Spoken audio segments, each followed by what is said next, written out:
Let me put the recording on. Okay. All right.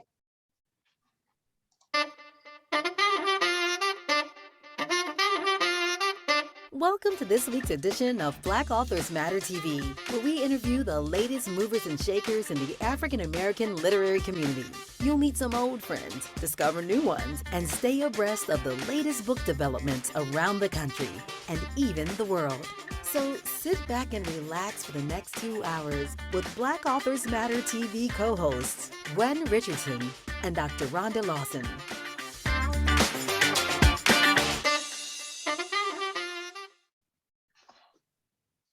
Hello, welcome to another edition of Black Authors Matter TV.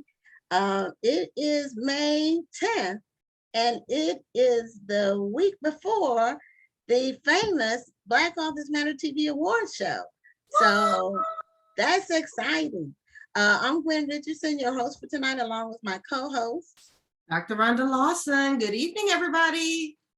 And we're really excited about this show and everything, and the anticipation is really building for next week. It's going to be jam-packed with 16 categories of winners in the awards for the best interview from March 2nd of last year to March 1st of this year, and it's very exciting. So if you have any of the people who were nominated or the finalists that you want to support, make sure you watch next week because that's going to be very exciting. So tonight we have an amazing lineup like we always do. Before we have 6 books to give away tonight. So we have 3 children's books. The books are all advanced reading copies. So we're going to do 2 now, and then we're going to do 2 after the first interview and then 2 after the second interview. So our first guest tonight is author A.J. Verdelle. And she's a HarperCollins author. She has a memoir, but we're going to give away 2 books. The first one is called Last Summer on State Street. It is by Toya Wolf. These are advanced reading copies. And the trivia question for this book is, author Toya Wolf grew up in which well-known Chicago housing project? I'm going to say it again. Author Toya Wolf grew up in which well-known Chicago housing project? This is a novel, it's fiction. So Last Summer on State Street. It comes out in June. So that's the first one. And the second book is going to be a children's book called Dear Black Child. The author's name is Rama Roda. Well, I'm not sure exactly, but Rama Roda. So I don't know if you can see the name. The first name is Rahma. So that'll help. Let's see. The name is on the bottom right here. Yeah, I see it now. Okay. Rama Roda. And the question about to win this book, and when they do children's books as advanced reading copies, they don't they're not, what do you call it? Bound. They're not bound. It's the cover and the page. So the author was born and raised where? Just tell us where this author was born and raised. Dear Black Child. I'm not sure exactly when this book comes out, but I think it may be in the fall. Okay, that's book number 2. So we're going to be giving those away, and we'll check the comments after this interview to see who won. So we're going to be admitting our first guest. And her name is A.J. Verdelle. She has a book called Miss Chloe, a memoir of a literary friendship with Toni Morrison. Ooh. And I think this book just came out, recently. I know today. I think it may have just come out today, but we'll find out. And welcome to Black Authors Matter TV. Good evening. Hello, how are you? Hello. So I see the book in the background. Is today the release date? Today is pub date. That's what I thought. Congratulations. Thank you. It's a great gift to be with you on pub date. And we appreciate it too, because we get to be one of your early interviews and we love that. So First of all, tell us who Miss Chloe is. That was my first thought. I'm One sure you'll question. get that question from Yeah. other people. But who's Yeah. Miss Chloe? Miss Chloe is who we normally know as Toni Morrison. She was a person who became a friend of mine. And because I wanted to call her something that felt respectful, that didn't sound weird like Miss Toni, because all her friends call her Toni, but I Okay. couldn't do that. So I had known her name was Chloe from when I looked her up in the encyclopedia when I was still a child. So I asked her if I could call her Miss Chloe. So that's what I always called her. And it was very convenient because she knew that it was me on the phone. Okay. Well, so were you the only person who called her Miss Chloe? I believe so. I most of the time that I spent with Miss Chloe, and I talk about it in the book, I spent with her by myself. So I didn't have a lot of experience with what her other friends called her. And in public, of course, all the people who either were disrespectful or were her close friends called her Toni, and everybody else called her Miss Morrison. Okay. So how did you meet Miss Chloe? Well, I wrote a book called The Good Negress. It was a novel. It was published in 1995, 27 years ago. Okay. And yeah, a long time ago, almost a generation. And someone sent it to Toni Morrison, and she read it and sent back a letter that said she thought the book was truly extraordinary. And Wow. That's high praise. What a compliment. yeah, it was a huge compliment. So my publishers yanked the jacket off the press so they could put it on the front. And Okay. Good marketing. Yeah, it was a great idea. But about 4 or 5 months later, she had her assistant call me and ask me to come visit her in New York. And so I was living in New Orleans. I plotted my journey. I went to her Tribeca loft in New York, and we sat and talked for a couple of hours. She told me that she'd asked them to invite me to Princeton to teach. And I went, and I spent a lot of my time there trying to learn from Toni Morrison. Wow. So how did the relationship just grow? Was it just that learning experience, kind of being able to sit at her feet, so to speak? Well, I think that was the case from my perspective. I think for her, she was trying to encourage me to continue writing and to feel like I was accomplished as a writer. I think also, though, we played these kind of language games with each other. Like I was just reading in the book. I don't know if you remember Ed Bradley. Do you know Ed Bradley? Oh, yeah, sure. Yeah. Okay, so Minutes. right from he was a superstar, right? Yes. Superstar.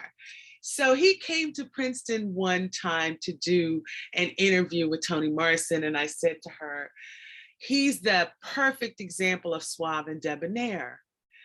And that's a phrase from way back, like even before my era. I heard it as a child. It was like an advertisement for something. But I wanted to use those words because they seemed to fit his era.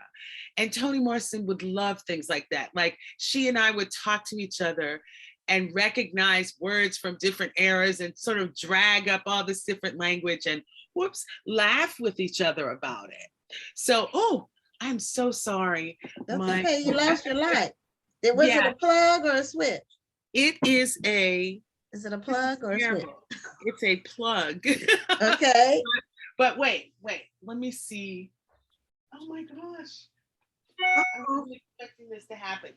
What should I do? Well, if you can find it.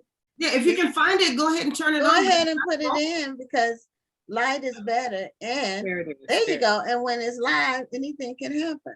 That's what when it's live, anything can happen. I think I do need to find the plug because you have some light on. You continue. No, the light's perfect now. I know, but it's gonna go out again, I think. See? Oh. I don't know what I did with the plug. I wasn't prepared for it to go out. Excuse me, can I just stop this for a second? Sure, that's fine. Because then, did anybody answer the questions for the book giveaway? Well, is the answer Robert Taylor Holmes? Yes. That's the first answer. That's the first answer. Okay, that was answered. Lydia Brew answered first. Okay, well, congratulations, Lydia. Okay, that was the answer for, Yes, nobody's answered the second question yet.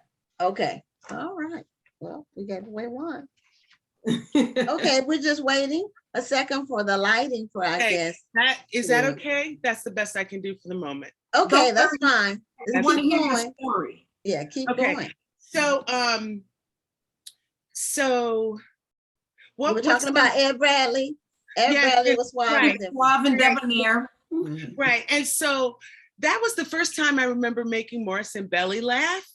And that's when I learned that she and I were going to talk to each other in language terms. And so I think that that's kind of why she kept me around and enjoyed me. She invited me a lot when there were lots and lots of people. And in those instances, I would just stay around the edge. That's actually how I met James Baldwin's surviving sister at one of Toni Morrison's big parties where there were like 800 people. And so there was no point in those situations for me to be trying to get close to her because everyone's trying to get close to her, you know? Right. So she would extend me invitations so that I could experience her big literary life. And then maybe 3 or 4 times a year, we'd get together, just us two. And we'd act silly and talk about books and talk about language and have. Now see, I love conversations like that when you can have a conversation with a fellow author and talk about the art of the written word, and that it's more about promoting yourself or getting published. It's about the actual art of writing. Those are the most beautiful conversations to me. Yes. And I felt very informed by the conversations that she would have. And I certainly felt like I was in the presence of just one of the most amazing minds. I mean, Absolutely. she was really a sharp cookie. She was tough for a lot of people, I think, because she was so sharp. In fact, I talk in the book about the first time I saw her, which, do I have time to tell you this quick story? Sure, Yeah, in your okay. world. The first time I saw her was way before I was writing. I was working as a statistician. I had gone to graduate school. My parents had convinced me that I would struggle too much if I tried to write. But anyway, I went to hear Toni Morrison read from Beloved, and a young woman rushed to the mic and said, "Oh, Miss Morrison, you know, you're the greatest, and I've been trying to write, and my stories don't turn out, and I wonder what advice you have for me." And as I say in the book, I almost died because Morrison said, "It sounds like you don't know what you're doing." Mm. And I thought, oh, you know how sometimes you wish the earth would open up and swallow everybody because we're just so embarrassed, you know? And that probably wasn't the response she was. Yeah, that wasn't the hoping response she was for. looking for. Oh, no. I mean, when you think about it, you feel like, well, what can she really say to you? You know, she doesn't know what you're talking about. But the real issue was Morrison had just finished Beloved. And she had just finished reading from Beloved. And anybody who's read Beloved, you know what a Magnus, you know, blockbuster slavery story that book is. So it was actually terrible for that young woman to follow up Toni Morrison's reading with that question about her own. But anyway, Morrison could be tough. She could be really sharp. And I talk in the book about a couple of spats we had. But mostly it just was a gift, I felt. When did you feel that you wanted to write a book about your friendship? Well, actually, I resisted it a little bit. I was asked by the New York Times 3 or 4 days after Morrison passed in 2019 if I could write 600 or 700 words for the newspaper. Because they had had a lot of professional testimonies, people who had worked with her as editors or people who had read her books or taught her books, but no one who had known her personally. So they wanted kind of like a more intimate perspective. So I was able to write that. And after I wrote that, which is where I acknowledged that I called her Miss Chloe, and that I was the only person who did that, and some of the ways that she helped me in my life, because she did help me in some very concrete ways. After I wrote that book, Steve Ross, who became my agent, said, I think you probably, after I wrote that article, he said, I think you probably have a bigger story to tell. And I said, no, I don't, because I thought most of the things might be too intimate. But it turns out I sat down, I started to write. I wrote 100 pages in about 2 or 3 weeks. So I realized I did have a story to tell. And then it took me 2 years to tell it, to shape it. Did you see the documentary about her? Oh, absolutely. It came out, I want to say 2018. I may be wrong, but I know it wasn't that long before she passed. She actually, the film opened, and then within about 2 weeks of it opening nationally, she passed. Okay, I knew it wasn't that long. We went to see it, and we had passes, but it didn't. We got to see a pre-screen. Oh, okay. We got passes. They called us and had a certain number of tickets, so we saw it before it was released nationally. I was never able to see it. Is there a place where I can still see it? I'm pretty sure you can see it. I don't know where, but it did come on American Masters on PBS. Okay. You can probably see it there. Okay, it might be saved in one of the streaming services. I don't know, but it was very good, very insightful. I learned a lot of things about her I didn't know. I didn't know she was an editor before she was a writer. I learned that watching the documentary. That was so how did you have the Black Book? Do you know the Black Book? Because No. see, most people, you look like me and you might be within 10 years of each other. And most people are in our era, like in the 70s, 80s, had this book called the Black Book, which really changed the way we thought about Black history. And Morrison edited that book. You look it up, I bet you might remember it. It doesn't have very much text. It's not a narrative book at all. But it is a classic part of the canon now. And it's one of the main books that Morrison edited. Okay. I have to look yeah, and that documentary show, when she got the Nobel Prize, she talked a lot about that. When she went to Switzerland, is where she went. And she just said how amazing it was. Yes, yes. How she was treated so well. Yes, like a queen. Yeah. Like a queen. Well, she had won the Nobel before I actually met her in New York. Okay. And she was really, really, really at the top of her game when we became friends. She was a giant already. What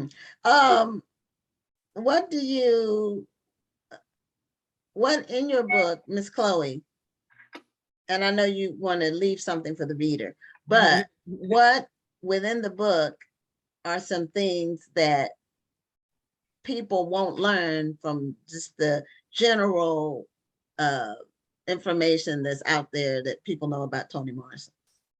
Okay, couple of things. Number one, Toni Morrison was extremely identified with her work. She would tell you in a second, no one even knows my name except for my work.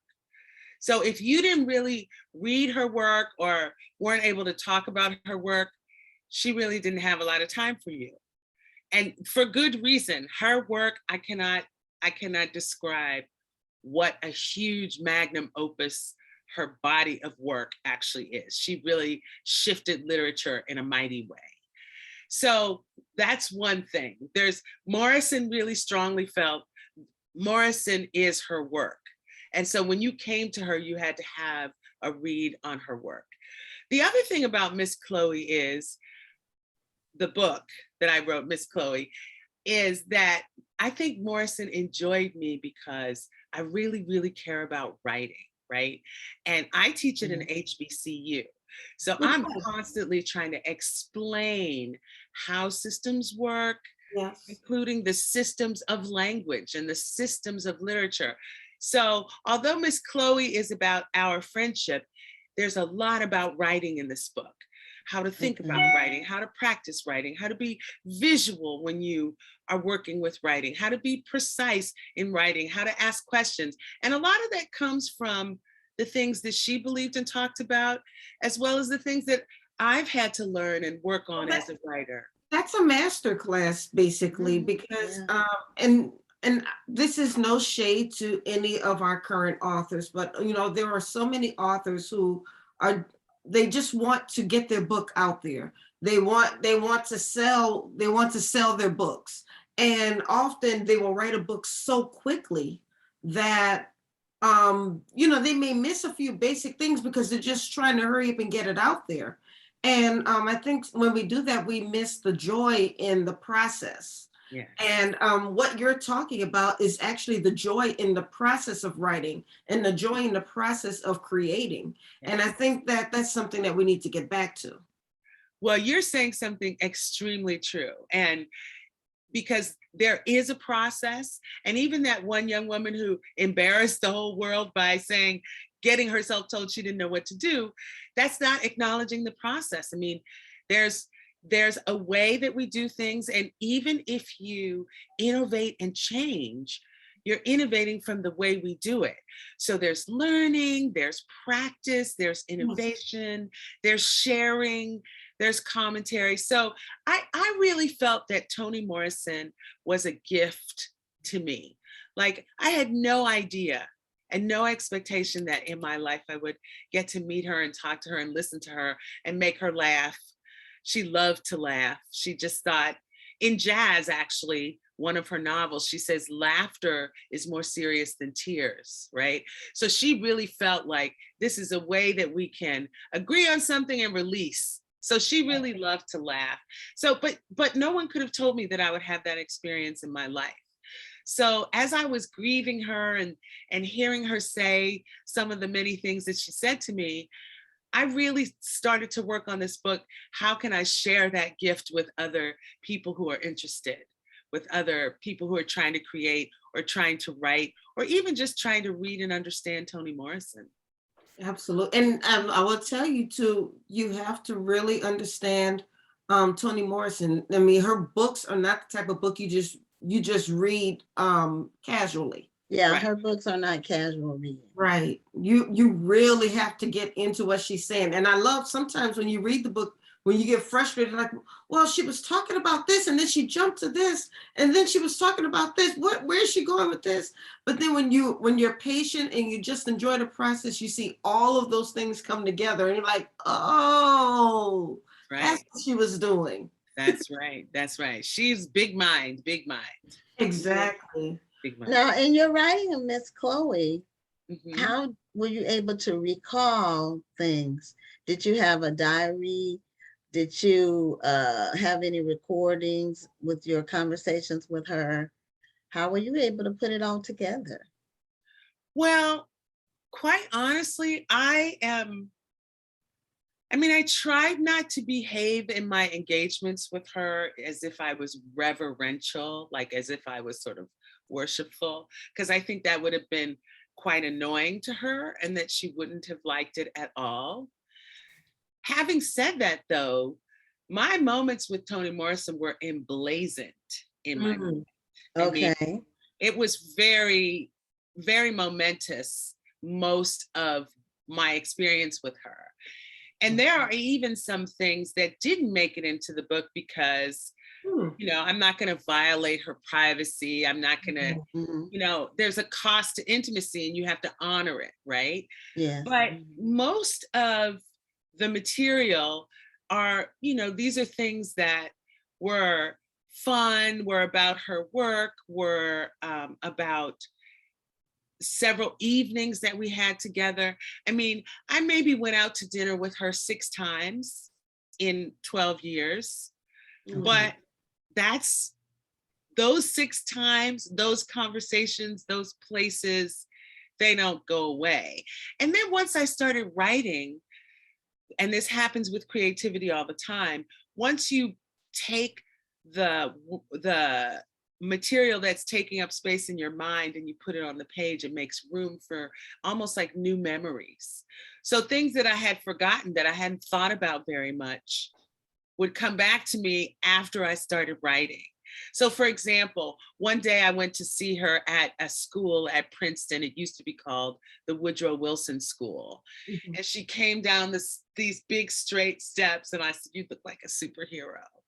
I hadn't thought about that in years. But once I started to write, I remembered that little moment. I remembered the conversation. I did have tapes of us talking, but I had them transcribed and they were just really flat because they were being recorded. It didn't really it was an interview, didn't really represent our engagement, and absolutely not. I wouldn't have any tapes of our time private. together. Yeah. Right. Well, unfortunately, we're running out of time, but you mentioned earlier that you teach at an HBCU. I did. So my first question is, which school are you teaching at? And then second, have your experiences with Miss Chloe, have they informed the way you teach your students, which it sounds like it has? Absolutely, yes. I teach at Morgan State University in Baltimore. Go Bears. Yes, you're right right. down the street from me. Really? You live in Baltimore? Well, no, actually, I live right outside of DC. So you're a little further down the street, but you're still down the street. Oh, that's nice. That's nice. I would like to know about you. Oh, we will stay in touch. Trust me. Yeah, please. But oh, absolutely. I mean, Morrison taught at Princeton, and Princeton was really uncomfortable for me because, like I said, the person who called me from the New York Times was my former Princeton student. When those kids graduate, it's almost like somebody comes with a stroller and takes them to Wall Street or the New York Times or the New Yorker or wherever. And that's not how Black people live, right? Right. So Right. it's true. And if I'm going to give my energy with the kind of nurturing that teaching involves, I want to be nurturing kids. I want to be nurturing the Trayvons of the world, right? Yeah. The ones who can eat their way to college and let me help them get through. That's what I want to do with my breath. But Morrison wrote about all the little pockets of Black society. So in addition to the way she thought, I also really just value her books. Like in Sula, there's a whole discussion, there's a whole depiction of a cat call. Like, you know how guys call the young girls across the street, "Hey baby, you look good," all that stuff. She has like 3 pages describing Sula and Nell responding to a cat call by this sort of pack of guys. And so these are the kinds of things I like for my students to study. And when we look at it over 5 pages, are we okay with it? You know, is this how girls should be addressed? So yeah, she's very involved in my, what we call pedagogy. Yes, My yes. way of teaching, yeah. Well, you have done an amazing thing writing about Toni Morrison from a personal standpoint. You know, beforehand, I didn't realize that you knew her personally as a personal friend. So that puts a different light on it. Yeah. And how do, I'm assuming the book is available everywhere, books are sold. But if people want to connect with you, are you on social media? I am on social media. I'm A Verdelle on Insta, and I have a Facebook page. And my little student is finishing up my website as I speak. I don't know if you'll be able to contact me from the website, but it will exist. And yes, I'm at Morgan. Okay. All those places. Okay. Well, congratulations on your book release. And so we much. are in agreement with you for lots and lots of sales, that it makes all the lists that people want you to make to demonstrate that you should get some more book deals. So, Thank you so much. But in the meantime, I hope all your readers, especially those who are interested in writing, have a chance to check this out. Well, I just put the link in the chat on Facebook. So I'm sure that there are going to be some people who are looking for this book, and I think I'm one of them. Oh, thank you so much. Sounds like an amazing book. Yeah. All right. Well, you have a great evening. And thank you for being a guest on Black Authors Matter TV.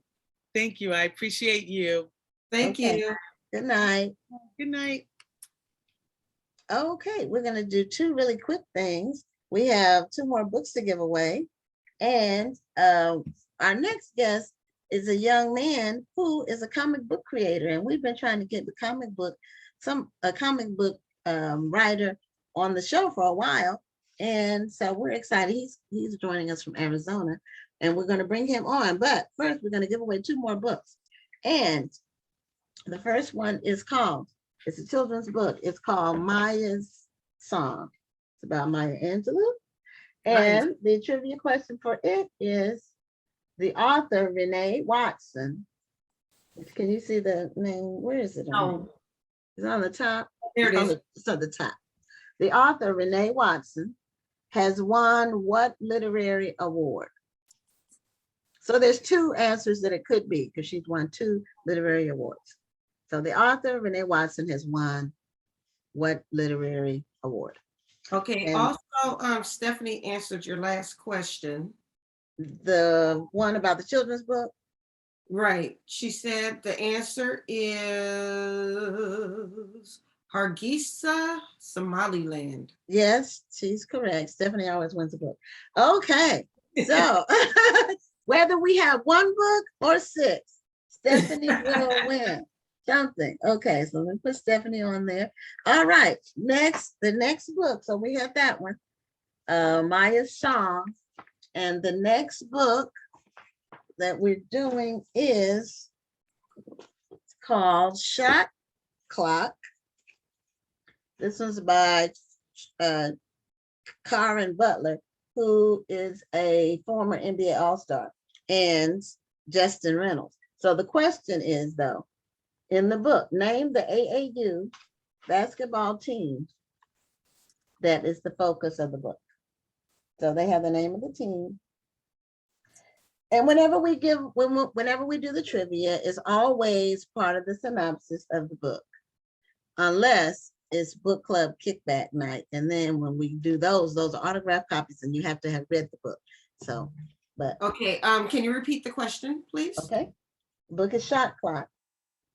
And the question is, name the AAU basketball team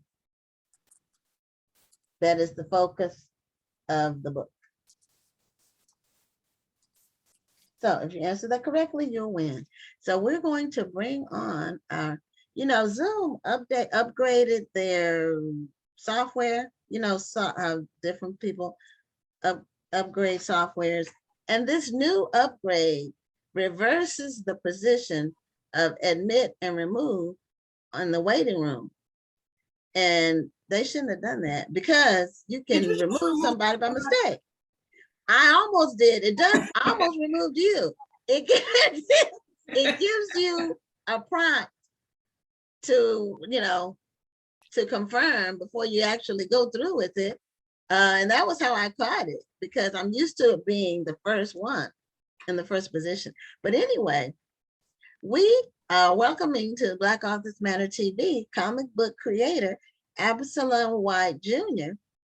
And as you can see, he's a young man, and we love to hear from our young people. And I believe the article I read about you, Absalon, said you were 21 or 22.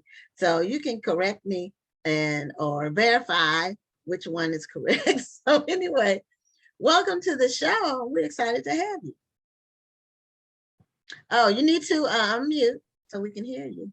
Oh, hi, thank you. No, I always get Zoom confused sometimes. Oh, okay. Okay. Well, welcome to the show, and I love your t-shirt. Thank you. Thank you. Thank you. I know I love it too. So I was asking about your, were you 21 or 22? I think the article I read gave your age. I'm 21. Okay, that's what I thought. Yeah. Yeah. So you're just reaching the age of majority, as they say. But how did you become a comic book creator? I started writing when I was 14. It kind of had to do with both of my parents. My dad was the one who introduced me into comic books, and my mom was the one who introduced me into the idea of writing. And she kind of saw my passion for comic books and saw that I was always coming up with character ideas and names just for fun. And she was like, why don't you turn that into a book or something? And I was like, what do you mean? And then she kind of walked me through it and kind of just gave me a laptop and said, here, this is how you do it. Open up Word document and just let me have fun and just write and be creative. Wow. How did That's you create wonderful. your characters? Did you have certain characters in mind, or did you design them off of things that you'd already seen? They were actually, I think they're really just off the top of my head. It was just, for some reason, I always had a habit of thinking about different superpowers and different names and just trying to come up with the most creative names that I could that were set apart.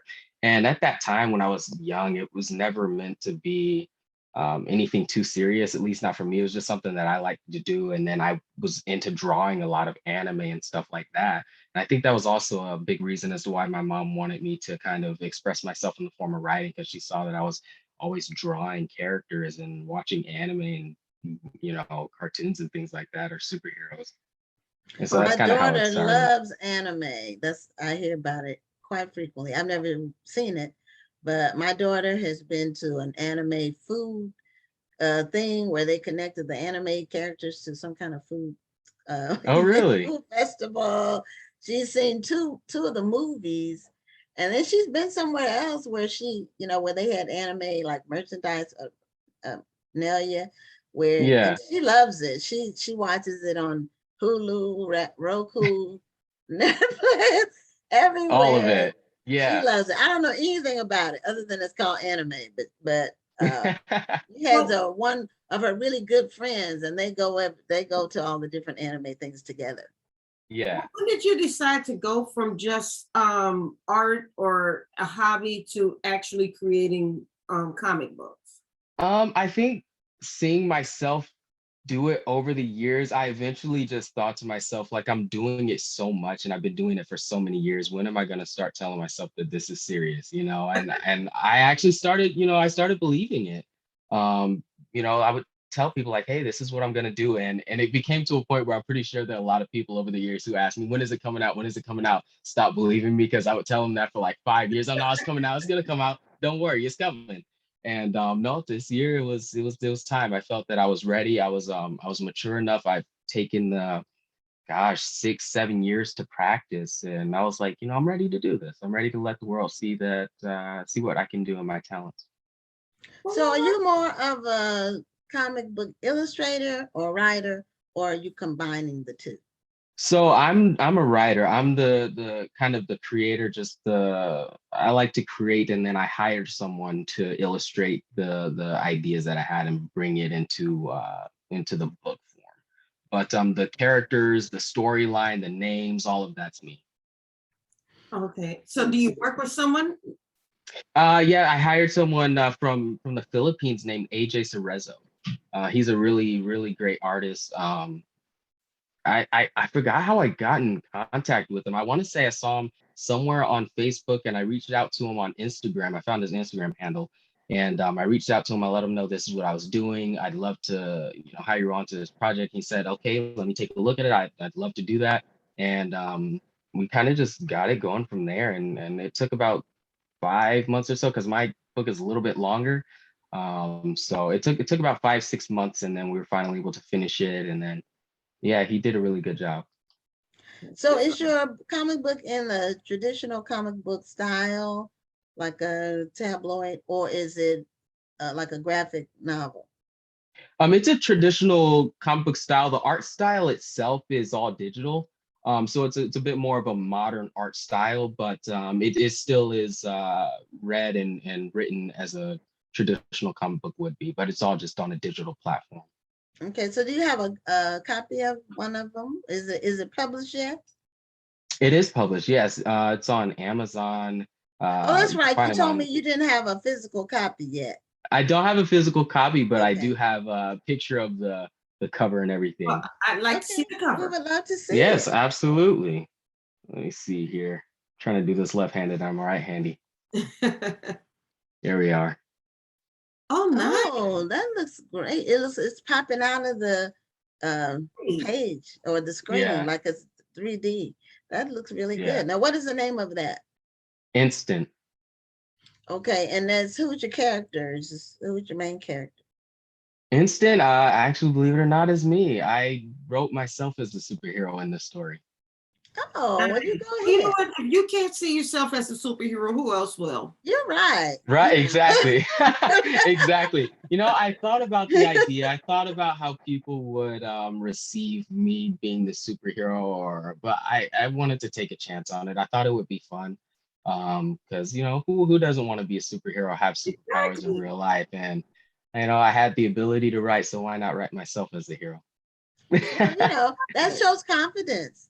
So, because some people will be critical, but just think of it this way. I don't care what you do, somebody's going to be critical. I don't care Yeah. what you do, Yeah. somebody is going to have something to say. So you just have to brush that stuff off and keep going. And it's You know, wonderful. people try to look down on a person who would see themselves as a superhero, but if you really look at it, if you don't, like I said a little earlier, if you don't see yourself as a superhero, nobody else will. And I think that that's great, and it builds self-esteem, and then it also makes young people who are coming behind you, who may be reading your comic books, they can see Mhm. themselves as a superhero.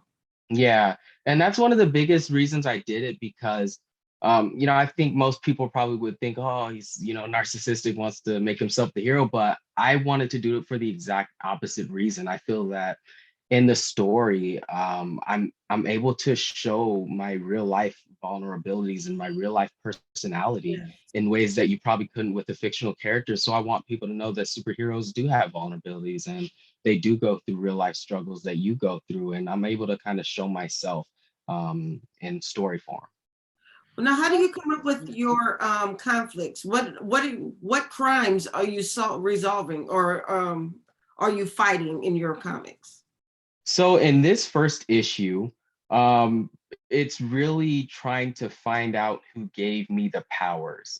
So pretty much, I stumbled and fell and got hit by a car and was rushed to a hospital. And someone decided that they wanted to use me as a test subject to try out a new serum that they kind of been creating. A smart scientist, I guess you could say. And in the story, I don't want the powers at all. It's kind of opposite of how I am in real life. I really don't want the powers and I really want to get rid of them. And so I kind of go on this journey of acceptance and also trying to figure out who gave me the powers to possibly reverse it. I love that. Me And I too. guess you see that a lot, I think, in the young superheroes, like Spider-Man and so forth, where they didn't really want the powers at first and they had to kind of accept it.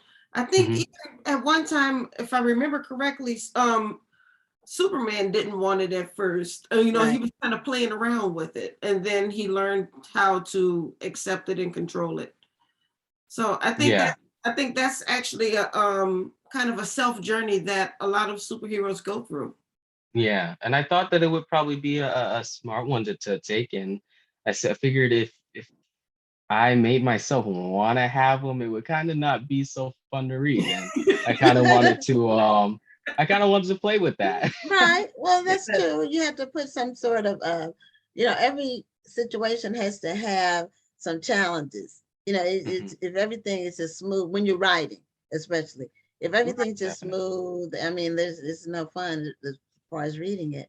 Yeah. But I think it's great. I think more of our young people need to think about being superheroes and see themselves like that with special powers, or even to use the powers that they already have in Mhm. Definitely. to maximize whatever those powers are.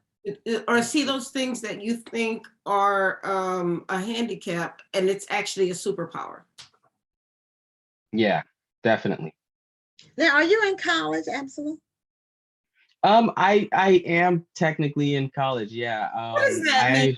I that I started going to college in 2020, I want to say. It's called West Coast Bible College to become a minister. I love God, and I try to maintain a strong relationship with God, and evangelism, I feel like it's my calling, and I feel like that I could also do that that evangelism work through my comics in a fun way and a light way without it being forced or anything like that. But yeah, I say kind of because I should have been graduated last year, but Mhm. COVID and It happened. some priorities with the director who's kind of been giving us our schoolwork. He's kind of taking a step to do other things, and so we've been kind of trying to communicate and find that time to work out a graduation for me. I really have a lot of respect for these last couple of years of graduating classes. My own daughter's going to be graduating from college this weekend, actually. And when I look at what she went through, starting college in a traditional way, and then having to go to school through COVID. And some people think, oh, well, she just got to sit at home and it's easier now. But no, it's actually harder. There's so many other things that are distracting you all. And for you to be able to stay focused on trying to finish your education and do well, not just barely pass, Mhm. that's a huge accomplishment. So I have so much respect for the class of 22, 21, even in And 2020. 20, There's so much you went through. right. And the Yeah, kids in 20, high school or college, they miss their graduation, and like Right. the high schoolers miss the yeah, prom. And it's, yeah. you can't get those years back. It's just Absolutely. so now, how does your faith inform your comic book writing? I'm sorry, could you repeat that one more time? How does your faith inform your comic book writing? I usually, for me, like I said, I don't want to ever do it in a way that it's forceful. I want people to still be able to read it and read it as a superhero comic, but I also want to leave the message of God in there and kind of get people thinking who may not be thinking about it already. So, just of course, having a strong, what I consider to be a strong relationship with God and writing and I don't know, talking to him before I, take the time to write and making sure that I also have people who will, read it over as well and say, hey, what do you think about this? And kind of give their input as well, see if I need to, change something faith-based wise or anything like that. Right, right. So is this comic book, I know you're the focus of Instant, Mhm. your your recently released one. So this is your first one, this is your only one? Yes, this is my first one so far. Okay, Well, so you're planning to do a series because normally comic books, are a continuing thing. Yeah, definitely. I plan on doing a series for sure. I have lots of big plans. I mean, from the time that I started writing when I was 14, Instant wasn't the only hero in my head. So I definitely have plans in the future for oh, he sure. needs a community now. Definitely needs a community for sure. There's a growing community, speaking of community, there is a growing community of African American comic book writers. Have you begun tapping into that community? I have I a have. friend named Tony Cottrell. He's in the Maryland area, Mhm. who is a comic book publisher, and he publishes Okay. African American comic book writers. And I can just see you kind of tapping into that community a little bit more. That's not a community that I've tapped into really. It's something that I've definitely looked at because I thought that it was really important. Especially that's kind of a big reason, another big reason of why I do what I do. And it's just so hard to find, it really is. You have to It is. really look for it and it's not out there in the public. It's And not a huge community yet, but they are out there. yeah, it's definitely something that I really want to try and dive into and see who else is I'm going to doing try that. my best to introduce you guys, even if you don't work together, just to know each other and to be able to give each other that support. Yeah. I think is really huge. And then you can, you know, just support each other, get to know each other, and help that community to grow. Definitely. Definitely. Now, your title is called Instant, and is there a meaning behind that? And what made you select that for your title? Yeah, it really I feel like it had a lot to do with his power set. He's a speedster, and I originally had a different name for him when I very first came up with him, but that was taken, and so I had to I think I came up with the name Instant maybe 4 years ago. 6 years ago was something completely different. And then 4 years ago, 2 years after that, I was like, okay, let me try instant. And that wasn't taken. And that was something that I had to kind of hop on quickly and of course do the, registered and trademarks and everything for it. But yeah, I did that pretty much because of his power set. And also I just thought it sounded pretty cool. Well, a one-word title is impactful because it's easy to remember. Yeah, definitely. It is an easy title to remember. If you have something too long, it might be a little bit hard to remember. Yeah, true. Yeah. It sounds like your parents are very involved with, your creative side. So tell us about that and how they've influenced you. So I think really when I was younger, for sure, they definitely had the biggest influence. When I got older, it's kind of when they took a step back and just let me do me. And they're of course always supportive and always excited to hear about, the next release or when I'm doing the next interview or anything like that. And but my mom, I definitely think had probably the biggest impact because she just is always very supportive as mothers are. She's always been the one to cultivate my dreams and ideas. And she's always been the one to try and find the best outlets for me. I just knew that I always had her as a great support system. And my dad, of course, too, but she really took the time to put her all into every dream and aspect me and my sisters had. That's beautiful. So you do have siblings? I do, two siblings, a younger sister and an older sister. Are they Okay. into comics as well? Not really. Yeah, they are to a degree, but not as big as probably me or my dad. And my mom, she isn't into them as well, but she's into mine. She really loves. She wants to support me. She tries to get into them. She's not a TV watcher in general. Actually, she doesn't do a lot of TV. But that's okay because she knows where your talents are and she supports you cultivating your talents, which is something that you should never take lightly. Yeah, definitely. So what's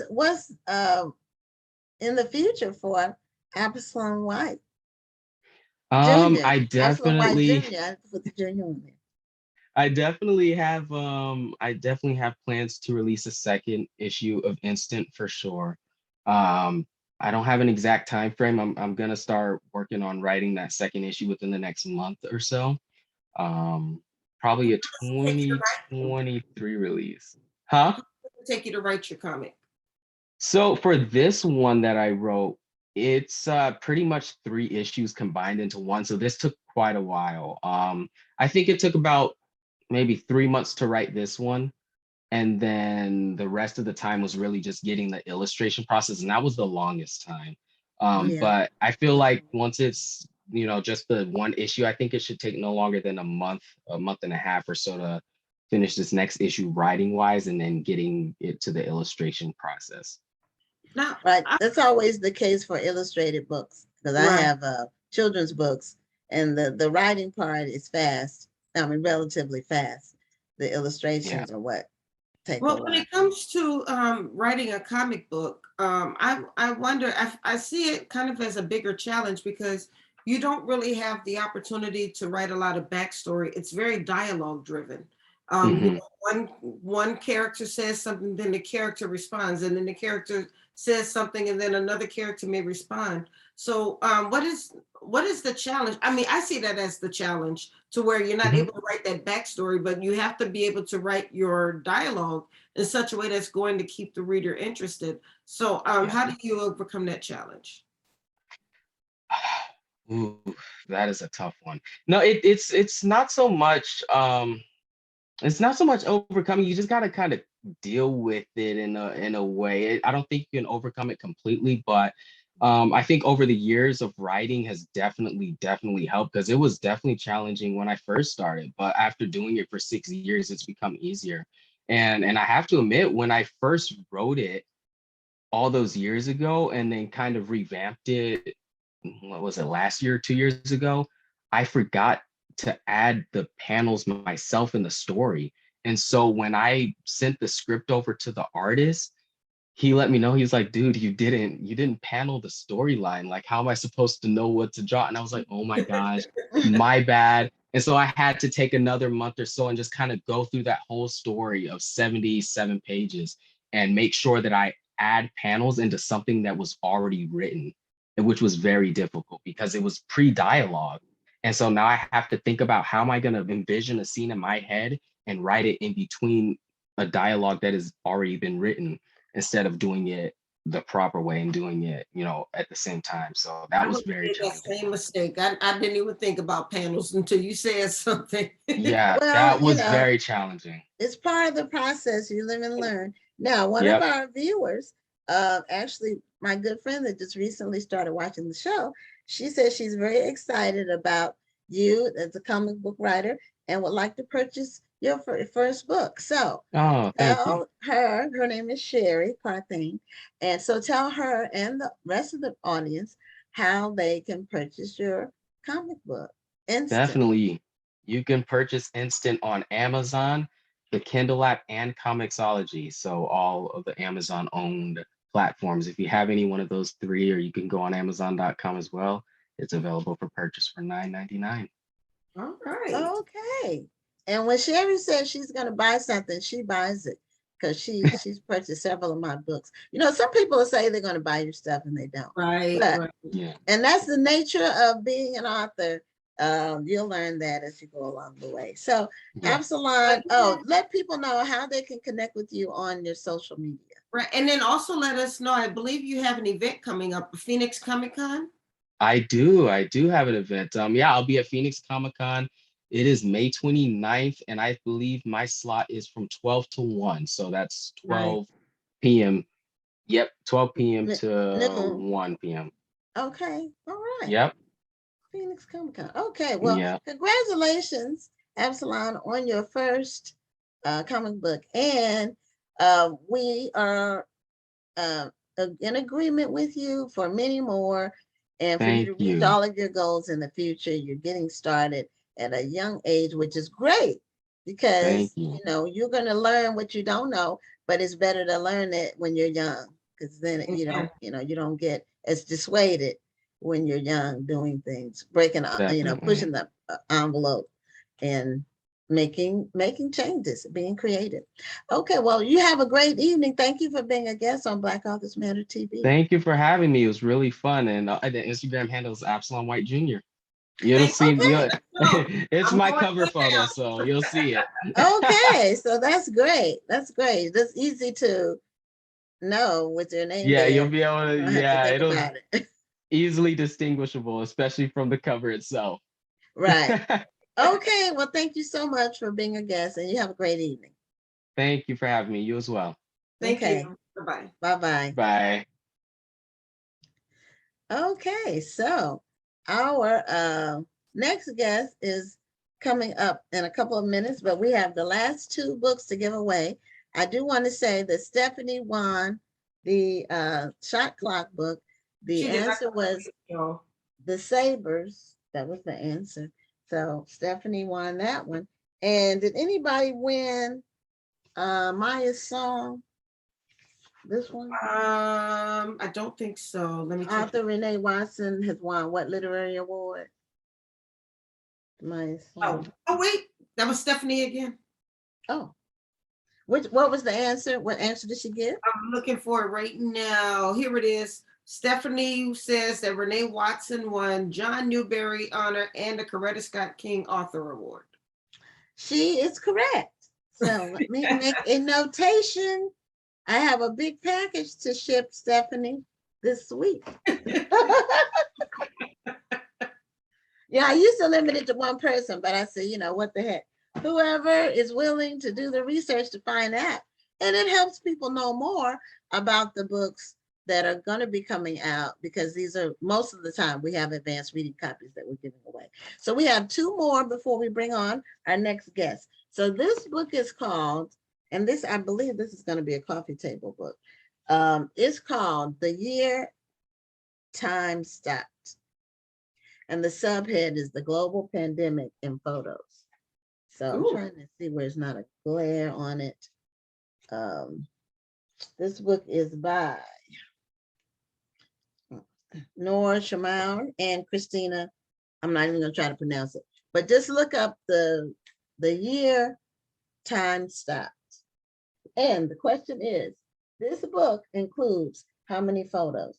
In the synopsis, it tells you how many photos are in this book. And it gives you an exact number of how many photos are in the book. So that is that book. And then finally, we have one more children's book. This one is called Indigo Dreaming. It's by author Dinah Johnson. And the author's name is at the very top. And the question for this book is, author Dinah Johnson is professor of English at which four-year institution?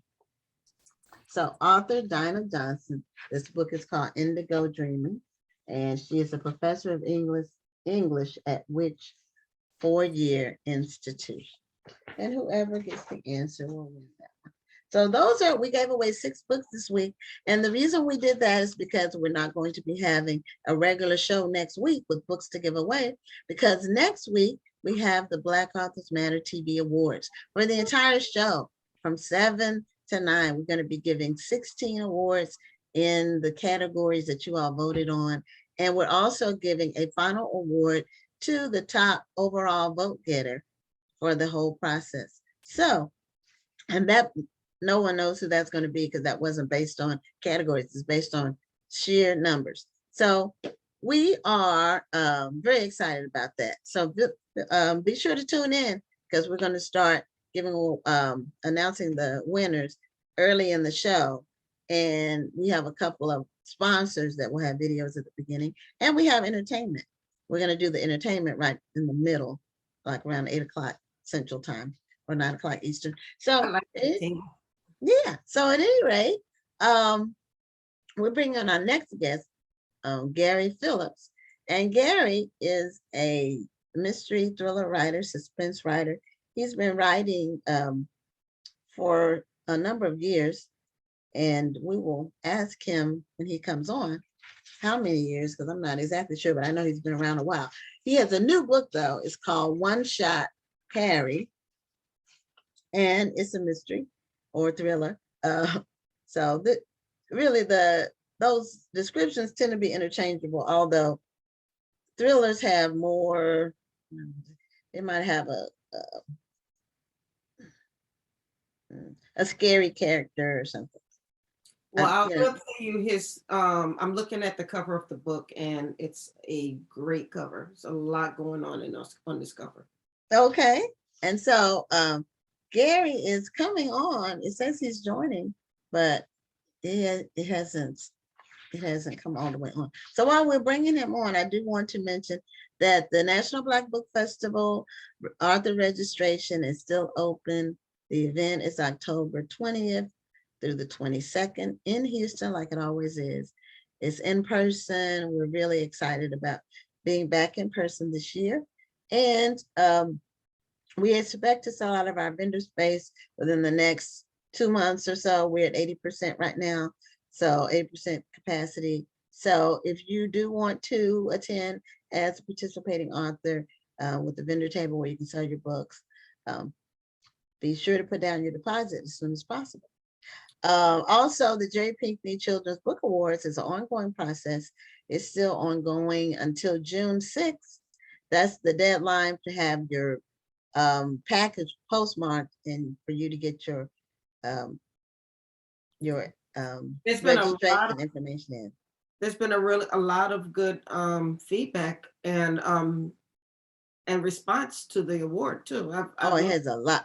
We've had a lot of submissions. Really exceeded our expectations. Now we lost Gary Phillips. He maybe his device that he was on wasn't working properly, because that happened. Hopefully he'll come back, but I do want to let you know that Janice Kearney has caught up, and she has answered both questions. Okay, to both of the book, the book I did 200 images and the time stop. That's correct. And she said that author Dinah Johnson teaches at the University of South Carolina. That is also correct. Yay, Janice. Yay, Janice. It's not taking all the books this week. And Janice normally watches most weeks. She's on. So I'm going to find out. Do you want to call Gary and see what's going on with him? What's going on with old Gary? Because he was in the waiting room, and I admitted him, and it was the same joining, and it never did kick over to. And I communicated with him several times over the past week, so I know he was ready and waiting to be on. So this when it's live, which the show is, and we're not taped, we're live, and anything can happen. So Rhonda is calling Gary's number to see. Not answering the phone.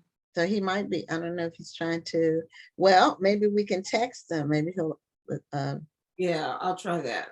Okay. And meanwhile, our final guest, she's not going to be on for another 30 minutes or so, or 25 minutes. But our final guest is Daphne Maxwell Reid. She's an actress and an author.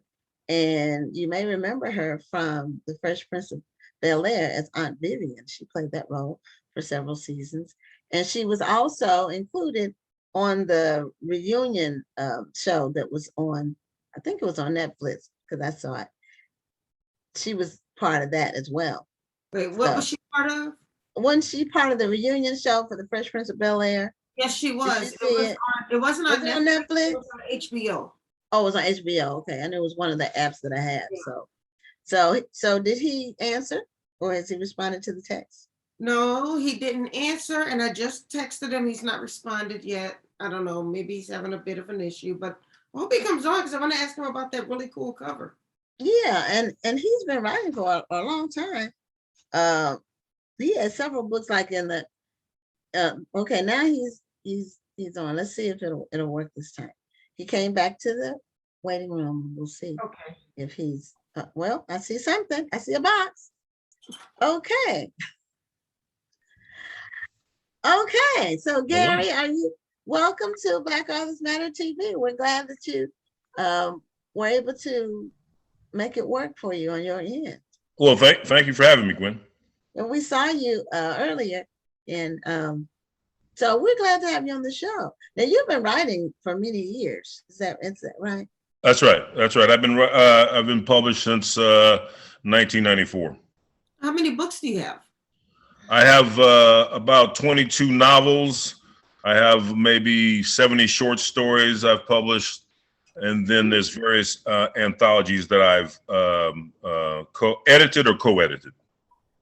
Oh, okay. I knew you had written quite a few, because I remember some of your books that were out when we first opened our bookstore, like in the early 2000s. Yes. I remember you had a lot of books, but it seems like you took a little bit of a hiatus. Is that true, or did I just miss some stuff? Yeah, I don't know that I took much of a hiatus. Maybe I was doing some comics work. So there was definitely a gap, I think, between my last novel, but then I published a short story collection, a few other things. So one way or the other, I always kept at it. Oh, okay. Are you a full-time writer?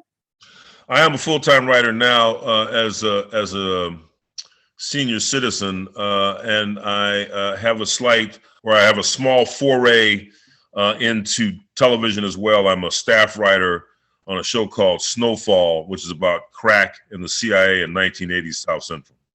Okay, I've seen. Oh, that's a great show. Yes. I saw season 1. I don't think I kept going. Yeah, I saw all of season 1. Right. But I've heard John Singleton was one of the creators, the late great John Singleton was the creator. Yes. Okay, so you do something. You still did you write for all? I think it's been 4 seasons of Snowfall. It just finished its 5th season. I came on in between the 2nd and 3rd season, so I've been on there now, and I'm going back. We're going to have our 6th final season will be airing next year. The 5th season just finished, Okay. And then I'll be going back for that last season as well. Okay. Somebody else we had on was writing for Snowfall. Do you know who it was? Walter Mosley? No, we haven't had Walter Mosley on this show. Oh, okay. But Walter's one of the Walter's been there from the beginning. Okay. It was somebody else. Okay. It was a female. Yeah. I can't remember now. All right. It'll come back to you, Gwen. That's right. Is Attica Locke one of the writers? No, Attica has worked in TV. She worked on the that powerful show about the Central Park Five. Yes. And, okay. She's worked on some other, but she hasn't worked on our show. No. Okay, somebody else, but it'll come to me. Yeah. It may be after we're done, but that's right. It never fails. Or if in the middle of the night. For me, it's always in the middle of the night. Yeah. Yeah, you wake up in the middle of the night. Oh, that's what it was. Oh, that's what it was. That's right. And nobody cares now, so that's all right. That's the reason why we become authors, right? So there you go. About these things. That's true. That's very true. Well, tell us about One Shot Harry. All right, so I'm going to hold up the. Let me make sure I can get in the camera. There we go. So One Shot Harry. Hold it up again. It was so hold it up again. Okay. All right. Hold it. Hold it. There you go. There you go. How about that? See what's going on. There's so much going on in that cover. I love the cover. Yeah, it's an old speed graphic camera, and we see the part of the Sentinel newspaper here and talking about Martin Luther King coming to LA. And the book is set in 1963. April of 1963 was the actual month in which MLK came back to Los Angeles. This would be 4 months, by the way, before the historic March on Washington. He came to LA to speak at, believe it or not, we had a Wrigley Field in Los Angeles. I know the more famous one, of course, is the one in Chicago, but there was one in LA, in South LA, in fact, at 41st and Avalon, and where the AAA Angels played. And anyway, he spoke at what became known as the Freedom Rally at that time period. And my character, Harry Ingram, is a part-time crime photographer and a part-time process server. And Harry's a Korean War vet, and he makes his trade.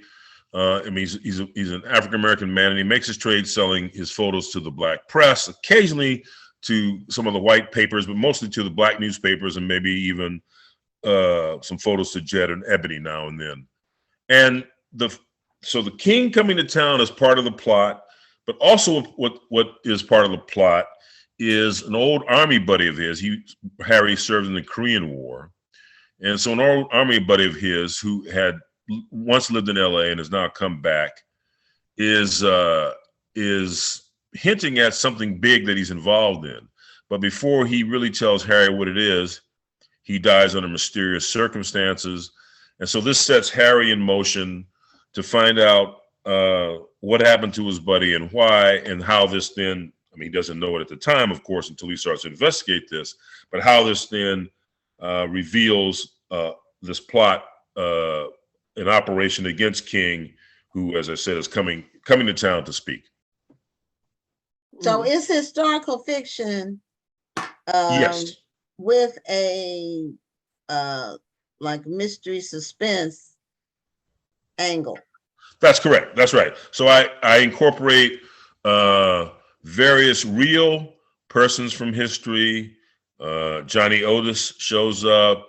The Dandridge sisters show up, as well as some people I make up, and they kind of are in the mix, including a kind of underworld figure who's a buddy of Harry's. And yes, so these folks kind of walk in and out of the stories, but in particular, I should mention, because it's kind of in the news again, there's a section here in town called called West Adams. And like Sugar Hill in Harlem, West Adams had a section they called Sugar Hill as well, which is where the black lawyers and dentists and what have you had homes. And at this time period in 1963, there are still housing covenants. The police chief, William Parker, is actively recruiting white officers from the Jim Crow South. But in Sugar Hill, not to say it was a paradise on earth, but nonetheless, it was an attempt at which folks of various races, black and white and what have you, lived next door to each other. But the incident or the thing that is both encroaching on the neighborhood as well as helping to unite the neighbors is, in fact, what is now called the Santa Monica Freeway, the 10 Freeway. It's an interstate freeway. But at that time, it was coming through, it was heading west out to Santa Monica, out toward the beach, and it was coming through West Adams, and was, of course, then the plot on the direction it was taking through on the blueprints was taking out houses, taking out homes as it came through, and so people came together to try to stop that, or try to at least reroute, not to stop it, but to reroute that route, which it didn't happen. Well, But people don't realize how these freeways, while we don't think about them now because they just seem like, okay, this is a faster way to get to work or to get downtown or wherever. But a lot of people don't realize how these freeways destroyed a lot of communities. That's right, especially people of color communities, especially lower income communities, because they did not have the wherewithal to fight back. Now, these folks do have the wherewithal to fight back, and so they have engaged in the struggle, but unfortunately, it is a losing struggle against the powers that be. And the freeway at this point is coming through, is getting completed, and will eventually, of course, end at the ocean in Santa Monica. And in fact, even in Santa Monica, and this has been another historic point that has come up recently, it displaced a section of black folks who had settled there post World War II. Right. The same thing happened in New Orleans when I-10 went through the heart of the city, and all of these black businesses that were on Claiborne Avenue died because the cars no longer passed them anymore. Yeah, they didn't have to stop. They went by them. Yeah, exactly. Right. So I'm glad that you were kind of bringing this to life and showing that this has happened in other cities as well. Let me show. This is something pretty cool that the publisher did. I don't know if it's going to show up too well on camera because I have a really funky camera angle, camera lens. But this is a little map on the inside of the book cover and the first page on the flyleaf. And you can't quite see it here, but I'll show it way up at the top here. And you see these there's some dotted lines here. So this is showing you where at that time where the Santa Monica Freeway is coming right through. Oh, Wow. okay. Yeah. So the book is a hardcover? Yeah, book is hardcover. It's from Soho Crime, and it's available everywhere. I mean, that is to say, in any of your local bookstores, and of course online through like bookshop.org or however you obtain your books. So, Gary, what would you say is a common theme? Is there a common theme or thread in your writing, in your books especially? That's a great question, Gwen. I don't know that. Well, yes, I guess there is a few common themes. One, of course, is certain, even the modern stuff. I guess certain historical facts invariably find their way into the fabric of my books. If only you realize it through the characters and their backstories. But I would also say, I guess, a certain social political context invariably, I guess, because the majority of my characters, at least the majority of my main characters, are black or people of color. So invariably, of course, that being people of that persuasion in America, that's going to have the role to play, and it can't help but not. So I suppose that's kind of a theme or a thread that always shows up. But I also like to think that another commonality would be, even when I'm writing about people who are not necessarily, I mean, Harry's a pretty good guy, but I've written about, criminals. I've written about people who are not necessarily the salt of the earth. So I would say, though, that even my characters, even people like Harry and his girlfriend, Anita Claire, who's a mathematician, who's a very smart person, and plays a role in this book and has her own backstory. I think they have their flaws, right? And they are not perfect people, but I like to think that they try to rise to the occasion, and they try to, at least in this case, particularly in this case with Harry, he does try to do the right thing. So I suppose a certain commonality would be, at least my characters, I try to make them dimensional. I try to make them alive on the page, and I try not to make, and honestly, I try not to make them too goody two shoes. I try to make them warts and all. I try to present them and maybe you'll stick around to see what happens with them, or well, maybe you won't. Now, do you do book series or all of your books standalones? No, I've done a couple of book series. I initially started, in fact, it'll be, my goodness, it'll be coming up on the 30th anniversary of my first novel, Violent Spring, which Soho is going to bring back out again. This was called Violent Spring, and this was set in the aftermath of the events of '92 here in Los Angeles, the Rodney King, Rodney King uprising, the police riots, or however one might want to term it.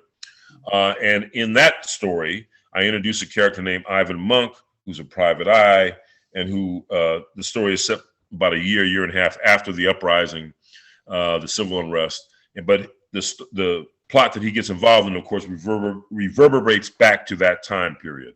And I wrote 4 novels with that character and a collection of short stories called Monkology. And then there's Martha Cheney, and I wrote 2 books with her, my kind of outlaw ex-showgirl cash courier character in modern day Vegas.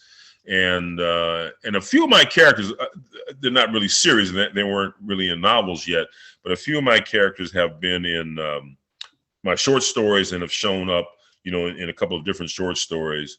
And I suppose one other character who I've just gone back to recently for a short story that'll be coming out is a man named McGrady. And McGrady is a sometimes homeless Vietnam War vet.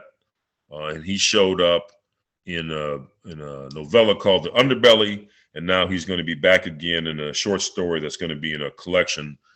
So invariably, I return to some of these characters, or sometimes these characters may be referred to in another story featuring some other character.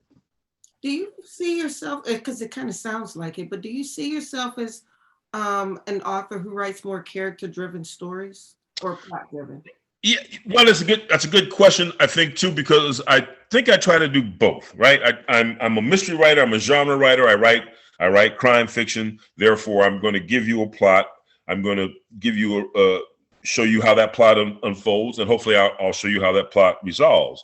But along the way, yes, hopefully I'm also going to give you characters that resonate with you, the reader, that we can identify with, or we can be sometimes repelled by, I suppose.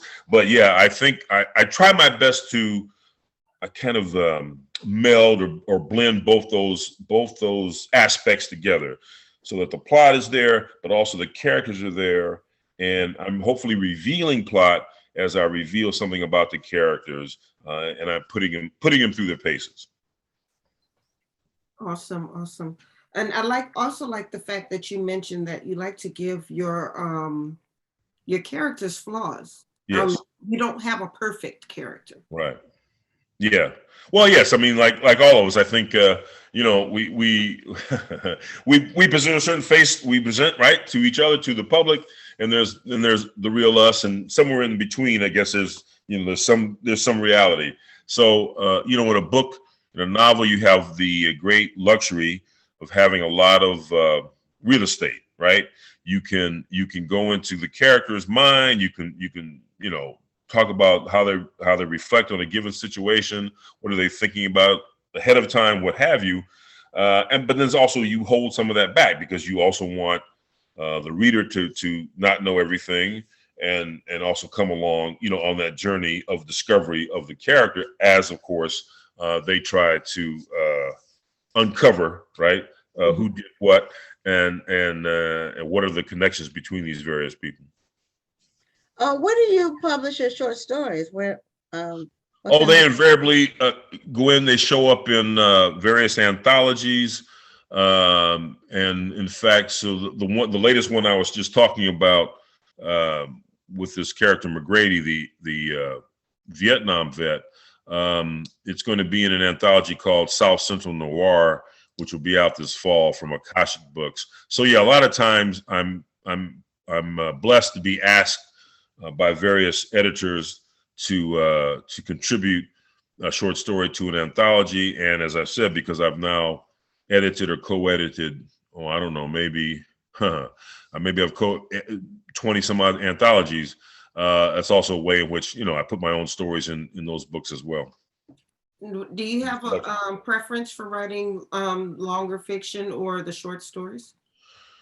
Well, in the end, you can do so much more with the long fiction, right? The long form, because you can get into subplots, you can have more on backstory, you can have things that happen to the character 20 years ago, maybe now all of a sudden means something 20 years now down the line.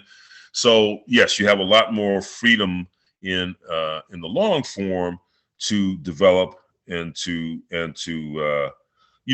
make that as vibrant a landscape as you can. Now, on the other hand, there is something to be said for a short story, because a short story has got to deliver the goods. It's got to hopefully have a little bit of a twist or a little bit of a reveal, a little bit of surprise in a sort of quick way, right? It's a very quick, journey, but you got to make that journey worthwhile. So you don't have a lot of luxury to do all these other things we talked about, but you do have to, I think, still be able to satisfy the reader. So the short story just can't kind of fizzle out. I think it's got to, I guess, because I, watched all those when I was a kid, reruns of Alfred Hitchcock and Twilight Zone, whatever. So I think all of that's in my head, which says that you got to deliver a little something, little punch, little something extra there at the end for the short story. I like it. What got you started writing, Gary? I think like a lot of writers, I was an avid reader when I was a kid. I played sports. Mostly played basketball. Football. I wasn't good at basketball. I played football. But I was always an avid reader. I think it helped that my mom was a librarian, which that didn't hurt. So we always had books around the house. My dad was a mechanic, but he had a great love of reading and a great love of education. And I was always encouraged to read. Now, I read a lot of comic books, though, right? I didn't read a lot of fine literature. I didn't get to Native Son for a while. But all that to say is that reading as a kid was always a joy to me. And I think at some point I just got the idea that, well, I like to read, so maybe I should try to write some kind of story that, I'd like to read. And that kind of just set me on the road.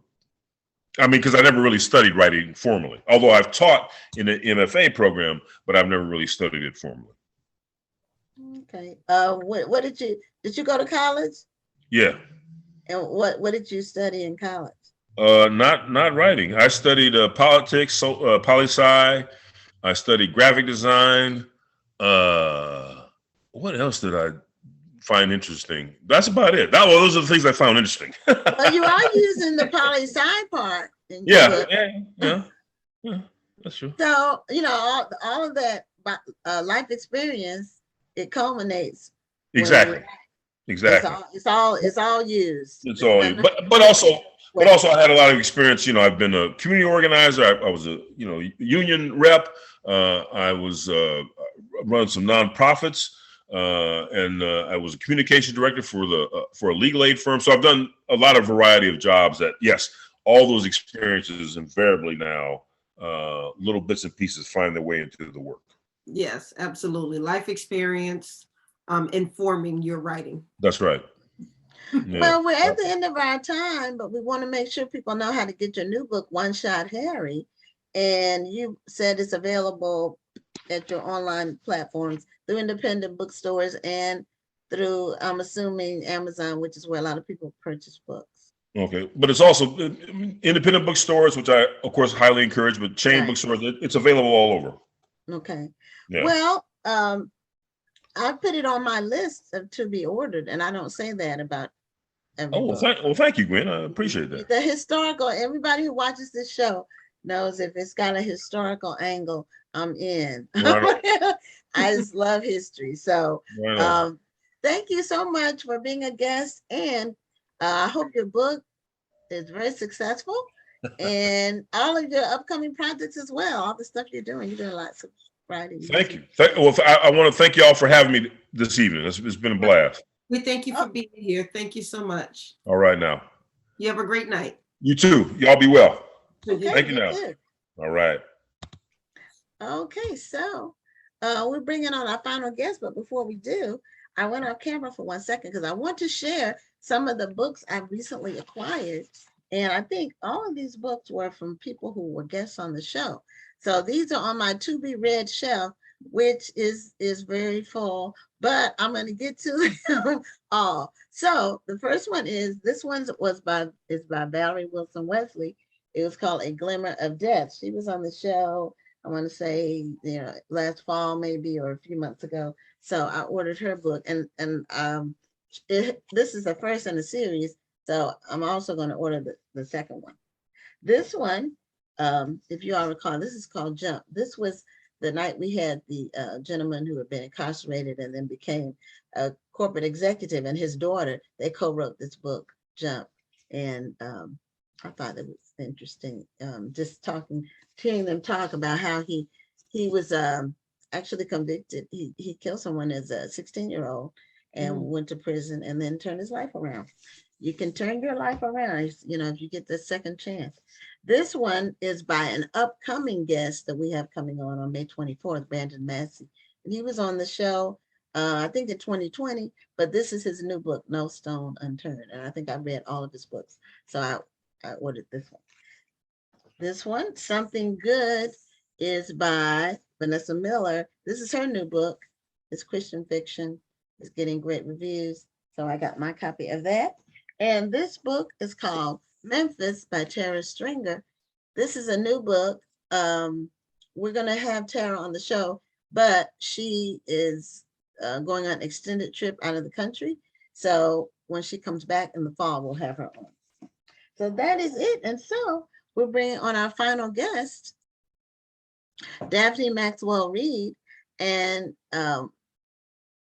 Daphne is probably best known, as she'll say in her biography, she's best known for her role as Aunt Viv on The Fresh Prince of Bel-Air, but a lot of people don't realize she has books as well. She has a cookbook, and she also has some, I think it's 3 books about doors.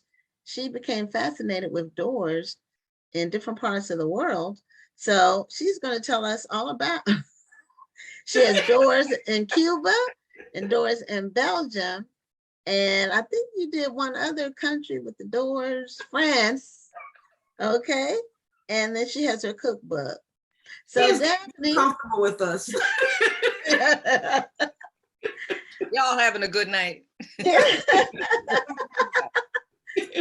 So Daphne, welcome to Black Authors TV. You've been on with us with the National Black Book Festival, but this is the first time we've had you on the show. And we've had the show now for almost 2 years. It'll be 2 years in July. COVID show. Yeah. That's how it started. But a lot of things started. Strong. Yeah, a lot of things started because of COVID. And it had some good and bad. So Daphne, tell us about where do you want to start? Do you want to start with your cookbooks, or do you want to start with your door books? Well, the doors are where I started. Okay. All right. Well, great. And what gave you your fascination about doors? Because to write books about doors. No. I write books of doors. Well, that's what I mean. It's just of doors. To write it's not about them. I let you be about them. But you're including the doors. I love the fact that you write of doors. My boyfriend makes fun of me because I love doors. I love the colorful doors. I love the interesting doors. Craftsmanship. Yes, you mentioned Belgium. When I was in Belgium for 5 years, and I loved a good doorway. I could not help but take a picture by a good doorway. There you go. Very good. Now, what doors represent to me is a metaphor for life. It means it's a symbol of traversing through time. It symbolizes adventure, curiosity, and opportunity. But it also, I'm trying to encourage you to notice all of the details in your life, because the journey from A to B is not just the journey to A.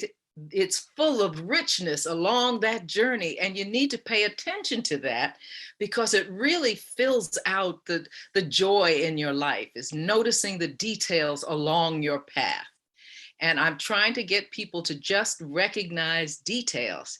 I think I'm attracted to doors because I studied interior design and architecture.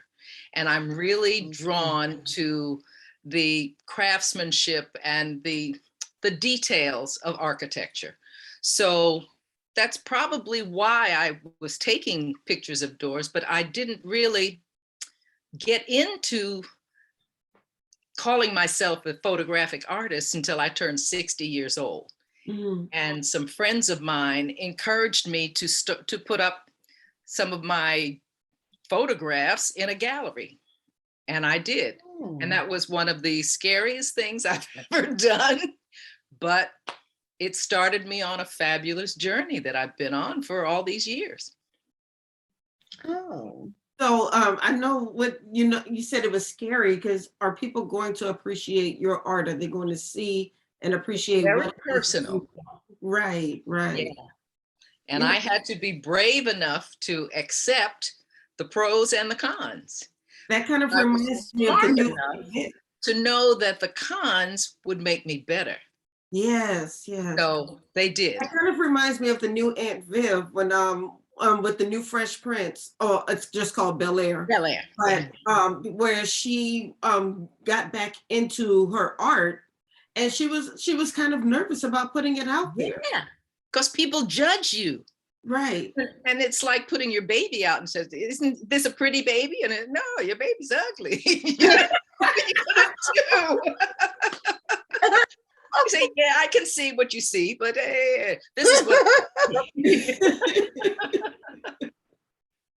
Hilarious.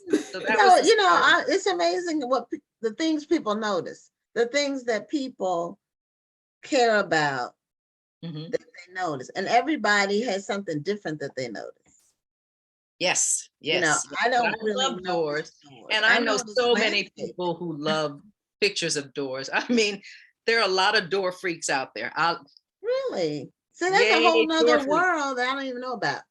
Well, every city has a poster of the doors of that city. Yes. You go to any tourist shop in any city, they got the doors of Charleston, the doors of Dallas. I got the doors from across the pond. I don't do anything domestic. It's all international. See, I've never seen those door posters. I missed it. Well, you gotta start noticing them now. I'm not drawn to them, but now I probably will see one somewhere because I'm made aware of it because I didn't know anything about that. Some people notice cars. I don't know. Right. So different people. Some people notice trees, and I like trees too. And sometimes I notice, especially in spring, I notice trees. But there are a lot of little details in my life that I just relish because it just makes me happy. Well, that's wonderful. Now, show us what are some of the differences between, like you have 3 books. You have Cuba, which is more in the Caribbean part of the world, and then you have Europe, which is Belgium and France. So for the 2 European countries, what are the doors similar, or are they a lot different? Which country is the oldest? France is probably the older country. I'm just guessing. No, the northern countries are older. Well, I mean, between Belgium and France. I would say they're probably about the same. Okay. But the craftsmanship, depending on where the craftsmen come from and what their cultural differences are, changes what the doors look like. But there are some similarities that are just similar through all the countries. My first book, which I don't have anymore, they all sold out. Yay! That means you got all your money back. I didn't lose too much of it because I published it myself. Right, that's what I'm saying. So that first book had doors of Italy and a lot of other different countries, Cape Verde, Africa. Where else was? There were just a whole lot of different countries in it, and Spain. And it's just going all over Europe is wonderful to me because they haven't been introduced so much to putting IKEA doors on their houses. They still have craftsmanship and they still like color and they like the distinctiveness of some other kind of design rather than a plain flat door. There are plenty of those, but there are some doors that people have just meticulously taken time to achieve. And I want to appreciate them. And I want to show you that door like I saw it, because I never take lighting with me. I never use a tripod. Oh, yes. Well, you have the natural light if you're outside. Yes, I take one picture and that's it. That door gets one picture. I love it. Well, you don't have to worry about it moving. You No, know, but people walk in front of it. Well, yeah, that you would have to worry about. I got my timing down. I can tell how fast they're walking. I can take it. Okay. Now, a lot of in the newer home building, if you live in a subdivision, like I live in a subdivision, so we can't have like our doors are strictly monitored. We can't have, you can't have a colored door. No. You can't have a colored door in my subdivision. I know. So, my son lives in that kind of place. Okay. But I don't live in a place where the association tells you what you have to do. Yeah, normally if you live further out, like, if you have acreage, then you can pick whatever you want. But if you're living in city doors are very interesting. That's true. And in the older neighborhoods. Yeah. Mm-hmm. Yeah, that is true. That is true. But in the newer, Houston, where I live, is constantly building. I know. My son lives down there in Pearland. Okay, yeah. Pearland is way south of me, but it's still considered Houston Metro. Yep. And they're constantly building. So yes. I don't know if they've ever stopped because people are constantly moving here. Yeah. From everywhere. But y'all don't have taxes. Huge. Well, that's true. We don't have state income tax. Well, we could talk about doors all day because I love doors, but I want to hear about these cookbooks. Okay. Oh. Well, before we leave the doors, I took them and made tote bags too. I know. I was looking at those behind you. I love that. So all of those are pictures you've taken? These are all pictures I've taken. And I had a fabric. I designed the fabric and had it printed. And then I whipped me up some tote bags. That's beautiful. And I put my signature lining in it. So everybody knows it's Daphne style. Okay. I like that. That's creative. See, that's the creative side of you. Or maybe it's not a side, it's just all of you. It's creative. It's the manifestation of the gifts that I have. That's all. Right. They're all creative. That's all it is. And I also have note cards of my doors, so there's plenty of that. But here, the cookbook. Grace, Soul, and Motherwit. That's why I wanted to talk about it, because I saw that title and I said, okay, what's going on here? Well, it gives you a little indication of what's going on here. You say grace when you sit down to eat, right? Right. Yes. You're eating from a community that was full of soul. Okay. Right. So that it makes the food really good. Right. And Motherwit is something you either have or you don't have. Right. But we all need it. You can learn a little bit about it. You can learn some. Grace is the prayer before a meal. It also means charm or a virtue coming from God. That's grace. Soul is Black tradition of emotional fervor and love. And Motherwit is intuitive common sense honed by a traditional upbringing. Okay. So this book is full of memories. It's been a collection of recipes and stories that I have collected for the past 45 years. A lot from at home, my mother's recipes, my aunties, and then people that I've met along the way that I've had communion with, is what I call having a meal with somebody, is communing. And this is good. Let me have that recipe. And I get the recipe and I have a story that goes with each recipe. And then for those who haven't been in the kitchen in a while, I teach you how to set up a kitchen. and tell you what you need. Well, wait a minute, how do you set up a kitchen? I might be all wrong in what I'm doing. Utensils and all that. What you need to keep in your kitchen so that you can make a meal without running out to the store. But I'm sure you know how to do that kind of thing. So it's not just about pots and pans and utensils and measuring stuff. Some of that, yeah, there's a list. Okay, but it's about you need to have sugar and flour and eggs and milk and brown sugar too. Probably you need vanilla all the time. Now, how many people know how to set a table? I know how to set a table. I know how to set a table because there's so many folks who don't. I know we ate at the table every day. So my mother had us set the table. So we learned early on, but it is a lost art. And then you have refrigerator essentials, things. I always keep a bottle of champagne in my refrigerator. You never know when a bottle of celebration needs.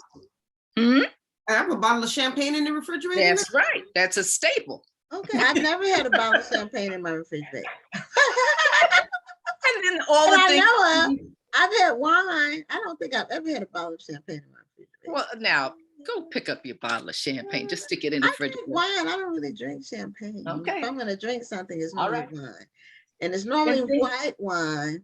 It's dry, and I don't drink that often.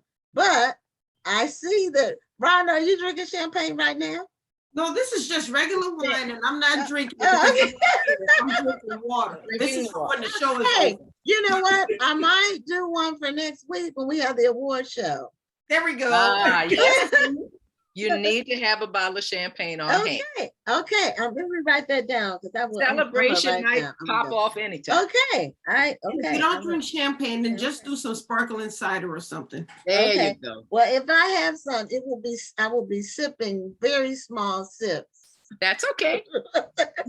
I just gulp it down at the end. No, don't gulp it. Don't. Okay. Okay, appetizers. What are those? Those are appetizers, but my daddy used to call them appetizers because it teases you before you have your meal. Okay. And he was a big jokester. So I have all the chapters in here. I have soup and bread and poultry, and each recipe has a little story to it. And some of the stories are very funny, and some of the stories are nostalgic.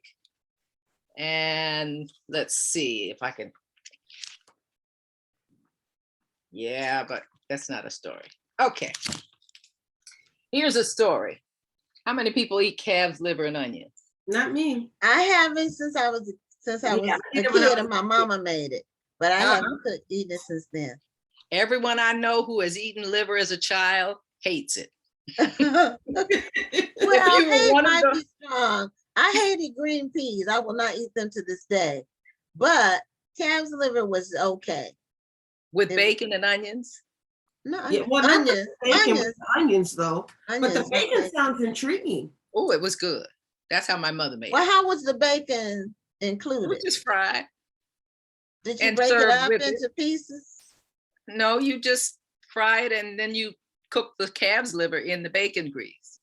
Okay. That was them days. Okay, yeah, okay. I can see where that could work.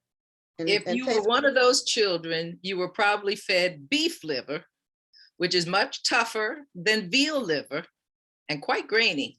In other words, gaggable. Calf's liver, when sauteed lightly, is tender, juicy, and quite tasty. It's good for you too. So that's one of the stories on the menu. Then on the bottom of the recipe, I tell you what utensils you'll need to make this recipe. Oh, okay. That's good. And I encourage you to experiment. If you like something specific, put something specific in there that you like. No peas. No, I haven't had green peas since I was a child. I hate it. You should try petite peas because they don't taste like gummy peas, them big gummy peas. Will not eat. Now, Brussels sprouts, I didn't like as a kid, but as an adult, I ate them and I love them now. I cook them off. Yeah, but your mother and my mother used to boil them Brussels sprouts. Right. And they would just boil gummy Brussels sprouts. Well, Benita Francine says that your book sounds like a great bridal shower or wedding gift. Perfect for that. And for anybody who wants to start in the kitchen again. A lot of people have been eating out. I mean, this was perfect during COVID because everybody was cooking. You ain't going nowhere. So Yeah. Learn how to make the best of it, you know. Now, when did that book come out? Came out in 2015, I think. I have to look. I haven't thought about that in a while. Okay, and I think I saw a door on the front cover. 2017. Okay. Oh, there's always a door somewhere. Okay. So I saw it. Always a door. Okay. That I'm known for. I have people who call me Daphne Doors. Okay. Tony Benita says she still eats liver and onions. Good. Good for you. And she also knows how to set a table. Excellent. Then the book for her would be as a gift. Bernita Francine says she hates green peas too. So see, I have a comrade.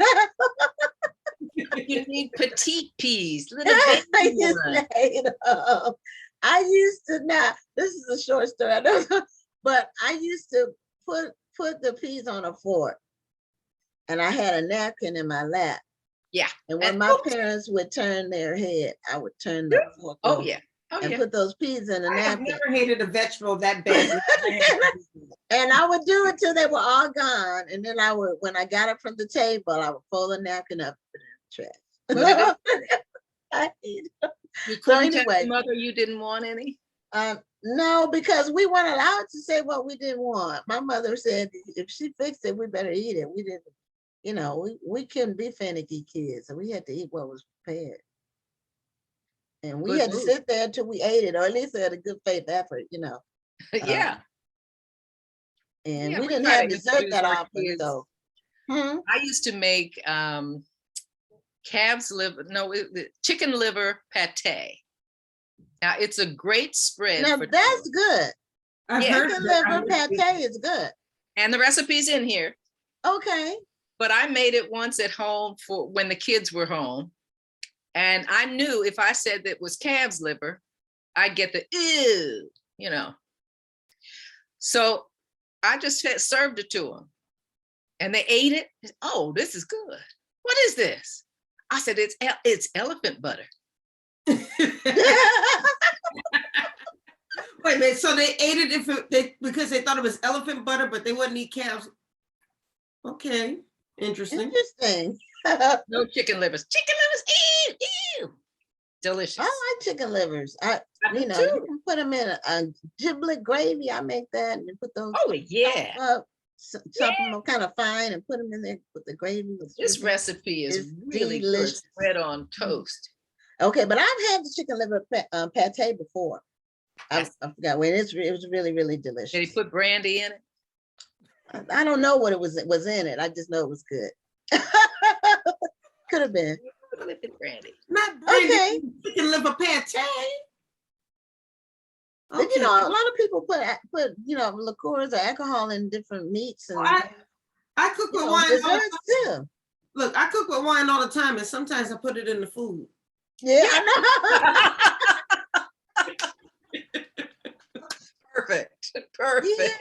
I might get into that more, like, you know, cooking things like I've never cooked rum cake, but I've tasted rum cake. It's delicious when people know how to do it. But I may do that more, and you know, coming. I'm a really, really great cook, and I love to cook. Excellent. I have, you know, staples that I cook regularly. Then I have some other things I try. You know, I like to try new recipes, but I don't like to try recipes where the ingredients are too different from what I generally have on hand. Because then you end up with a bunch of stuff that you're not. You got a lot of it. Right. So, but I enjoy trying something new. If it's not green peas. Gwen, Lydia wants to know if you ever got caught doing that pea in the napkin trick. Never got caught. Never got caught. And I did it multiple times. I just hated those peas. Fortunately, my mother didn't fix green peas a lot. That wasn't one of her, like, you know, vegetables that she made all the time. She did more greens. She did corn. She would do Brussels green beans. Traditionals. Yeah, traditional. A lot of, pinto bean soup. She would make, soups. On Sundays, we would, she would have a Sunday meal, roast or fried chicken. Or my mother was an excellent cook. She was a great cook. I can understand it. She was from a great family of great cooks. I am not a great cook. I just am a good cook. And when I got ready to write this cookbook, my girlfriend said, when are you going to get all those recipes off your computer? And I said, well, I have to have a point of view. I said, I'm not a chef. I'm not a great cook. So I decided to make it a mini memoir. And that's what it is. It's a bunch of stories and me growing up in New York and just the times that they were back then and how food has very much been a part of the relationships that I have with people. Right. Hello, Robert. Oh, he's Robert is okay, Robert is on, that means it's time. Yeah, he doesn't come on camera. He manages things from the background. Hiding. Yeah. Well, since Robert is here, that means we only have a few minutes left. So if you could remind the audience where they can buy your book of recipes and your book of doors. What is that? Oh. This did not hold up a QR code. Now that's a first. We've never had a guest do that. So Daphne, you broke. Everybody get your phones out. Get your phone out. Take you right to my website. Okay, it takes you to the website. Okay, I was going to ask what it was connected to. DaphneMaxwellReid.com. Right there. All right. Yeah, good shot. Good shot. Y'all got it? Yeah. All right, get your phone. Nice, brother. And this show continues to circulate throughout the week, throughout a couple of weeks. Wonderful. After the show. So we get a lot of views even after the show is over. Okay. What do you have going on coming up, Daphne? What do you have that we need to know about that you've got coming up? This weekend, the 28th, or is that next weekend? Next weekend. 2 weeks. It's 2 weeks. Okay. Trophy Wife is coming on BET. I'm on that little movie. It was a lot of fun. Okay. You saw me on Bel Air. Mm-hmm. So that was a lot of fun. I just shot Fantasy Island for Fox TV. I've been seeing commercials about that. That's a fun show. That was fun. I got to work with some great dames and we had a good time. Okay. What else? The Business of Christmas. I've done 1, 2, and we're getting ready to shoot number 3. So that's also on BET. Let's see. Black Lady Sketch Show. I was on last week. So that's. Oh my goodness, that show's so funny. They are absolutely insane. Yes. Wait a minute, which sketch were you in? I was in the cook-off where they were trying to make excuses. Oh yeah. Okay, I'm going to look at it tonight. I was a judge. Okay. Okay. Well, it's great that you still seem like you're doing some consistent work in your profession. So that's really great. I make masks. It's all on my website, DaphneMaxwell.com. Okay. That's one of the prettiest masks I've seen. It's really more of a collector's item. You would hate to wear it. And you wear it because it has a HEPA filter in it and it's very safe to wear. Oh, okay. It's beautiful fabric. Beautiful fabric. Thank you. Got a lot of different ones. Go to the website. Okay, go to DaphneMaxwellReid.com.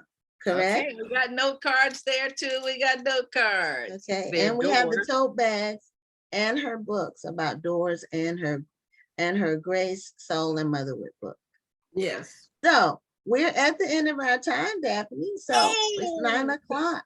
So we're going to say good night. And thank you so much for being a guest on Black Authors Matter TV. Thank you for the fun, ladies. Have a great week. You too. Okay, you too. Bye-bye. Okay, so everybody, we have the Black Authors Matter TV Award show next week. That'll be the whole show. We're so excited about it. I was ready for tonight. Yeah, Rhonda was dressed for the award show. And I was like, why y'all dolled up? So she thought it was this week. Anyway, it's next week, the 17th. And the week after that, because I'm not going to be able to announce it on next week's show, our next lineup for May 24th, which happens to be my daughter's 26th birthday. We have Troy Johnson with AALBC. He's going to update us on his recent activities, and he's publishing. He's gotten to book publishing. So he has a book coming out that he's publishing. It comes out later in the year. So he's going to talk about that. Brandon Massey, I held his book up. He has his new book out called No Stone Unturned. He's going to be a guest. And we have our book club kickback with Mary Monroe and her book Empty Vows. So until next week, when we have the award show, I am signing off. I'm Gwen Richardson saying good night. And I'm Dr. Rhonda Lawson. Y'all have a wonderful evening and a great week. We'll see you next week. Congratulations to beautiful Lawson, who's graduating Saturday.